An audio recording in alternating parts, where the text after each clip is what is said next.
काल सुरेश उर्फ भैयाजी जोशी यांनी जे वक्तव्य केलेलं आहे ते वक्तव्य प्रत्येक मराठी माणसाने ऐकून घ्यावं.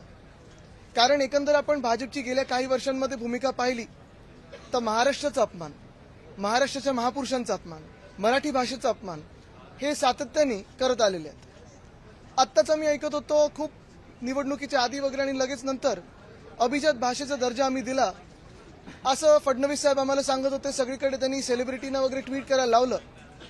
पण खरी परिस्थिती ही आहे आणि जे मी त्या दिवशी पण बोललो होतो की आपल्या राज्यामध्ये मराठी भाषा भवन जे मरीन ड्राईव्हला आपण करत होतो, आमच्या सरकारने करत होते, आम्ही महाविकास आघाडी म्हणून करत होतो, त्यांना ह्या सरकारने स्थगिती दिलेली आहे. मराठी नाट्यकला जी आहे त्याचं एक दालन म्युझियम आपण गिरगाव चौपाटी इथे करत होतो, तिथे त्याला स्थगिती काय रद्द करून टाकलेलं आहे. आणि एकंदर मग कोश्यारी असतील, कोरटकर असतील, सोलापूरकर असतील, आपल्या महापुरुषांचा अपमान म्हणजे छत्रपती शिवरायांचा अपमान, महात्मा ज्योतिबा फुलेंचा अपमान, सावित्रीबाईंचा अपमान, हे सगळं आपण किती पाहायचं, किती सोसायचं हा आता विचार करण्याची वेळ आलेली आहे. एकंदर आता तुम्हाला कळलं असेल कालचं त्यांचं जे वक्तव्य होतं की घाटकोपरची भाषा ही गुजराती आहे. आज तुम्हाला कळलं असेल की बुलेट ट्रेन ही नेमकी ते का करत आहेत आणि कोणासाठी करत आहेत. आज ठामपणे ही वेळ आलेली आहे. जसं तमिळनाड सांगतं, केरळ सांगतं, आंध्र प्रदेश सांगतं की त्यांची भाषा जी आहे अभिमानाने सांगतात. होय, आमच्याकडे लाखो लोक देशभरातून येतात, स्वप्न घेऊन येतात, नोकऱ्यांची स्वप्न असतात, कामं घेऊन येतात, मोठे झाले तिथे लोक, काही आपत्ती नाही. पण ह्या मुंबईची भाषा असेल, या महाराष्ट्राची भाषा असेल, ही मराठीच आहे ही सुरेश जोशी यांनी जाणून घ्यावं आणि ह्या वक्तव्यासाठी त्यांनी माफी मागायलाच पाहिजे.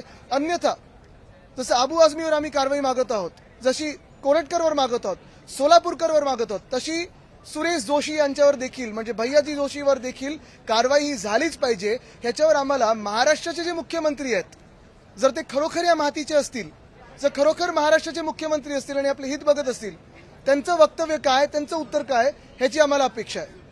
मराठवाड्यातील जलजीवन योजना आणली होती, जे पाणी सर्वांना पुरवलं, मात्र त्या ठिकाणी मोठ्या प्रमाणात घोटाळा झाला आहे.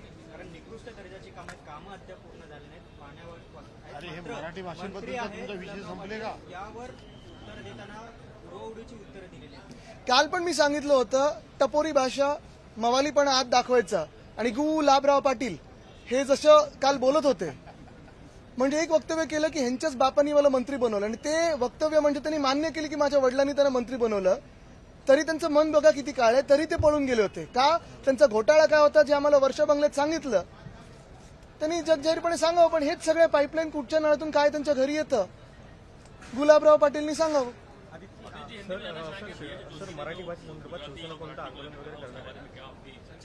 हमारी भूमिका स्पष्ट है. महाराष्ट्र की भाषा हो, मुंबई की भाषा हो, ये मराठी ही है.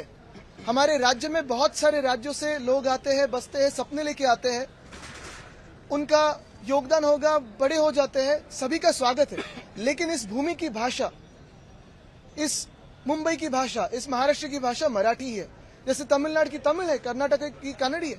और यही मैं कहना चाहता हूं कि भाजपा की प्रथा रही है. आज तक आपने देखा होगा, फिर वो कोश्यारी जी हो, कोरटकर हो, सोलापुरकर हो, हमारे महापुरुषों का अपमान करते आए हैं. फिर वो छत्रपति शिवाजी महाराज का अपमान हो, महात्मा ज्योतिबा फुले का अपमान हो, सावित्रीबाई फुले का अपमान हो, इस विधान भवन का अपमान हो, ये सारे लोग, इनकी विचारधारा भाजपा की यही है कि महाराष्ट्र का अपमान करते रहे और महाराष्ट्र को कम कैसे दिखाया जाए. कल जो सुरेश जोशी ने कहा है, भैयाजी जोशी ने कहा है कि घाटकोपर की भाषा गुजराती हो सकती है, बिल्कुल नहीं. मुंबई की भाषा मराठी ही है. और आज आपको पता चला होगा, मुंबई को पता चल गया होगा कि इनको बुलेट ट्रेन क्यों करनी है. क्यों नहीं इन्होंने बुलेट ट्रेन मुंबई से दिल्ली की, क्यों नहीं इन्होंने बुलेट ट्रेन मुंबई से नागपुर की. आज जैसे मैं ये कहने जा रहा हूं वैसे ही पिछले कई दिनों में मैंने सुना था और यही बात मैंने लोगों के सामने लाई थी कि मुंबई में मराठी भाषा भवन इसी सरकार ने स्थगित कर दिया है. उसका काम मराठी रंगभूमि का जो दालन हम करने जा रहे थे उसको रद्द कर दिया है, क्योंकि इनको मराठी का अपमान करना है, महाराष्ट्र का अपमान करना है. मुझे लगता है पिछले हफ्ते ही महाराष्ट्र के मुख्यमंत्री ने कहा था कि मुंबई का अभी आर्थिक महत्व खत्म हो गया है. मुंबई अभी आर्थिक कैपिटल नहीं है, फाइनेंशियल कैपिटल नहीं है. यही भाजपा ने किया है पिछले 10 सालों में. सारे के सारे जो हमारे हेडक्वार्टर्स थे, ऑफिस थे, यहां से लेके गए दिल्ली या गुजरात. क्यों होते जा रही है?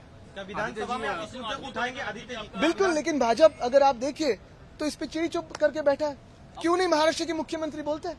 आदित्य जी, होली का त्योहार नजदीक आ रहा है. अलीगढ़ मुस्लिम यूनिवर्सिटी ने अपने स्टूडेंट्स को होली खेलने की इजाजत नहीं दी है, मना कर दिया है. आप क्या देखते हैं, क्योंकि उन्होंने रमजान के लिए अपने वर्किंग आवर्स चेंज कर दिए लेकिन होली की परमिशन वो नहीं दी। मुझे लगता है सबसे बड़ा मुद्दा मेरे लिए आज यही है कि सुरेश उर्फ भैया जी जोशी ने जो कल कहा है वो ही है। रही होली की बात, देश में सरकार किसकी है? भाजपा की है, और तो भी हिंदुत्व खतरे में है।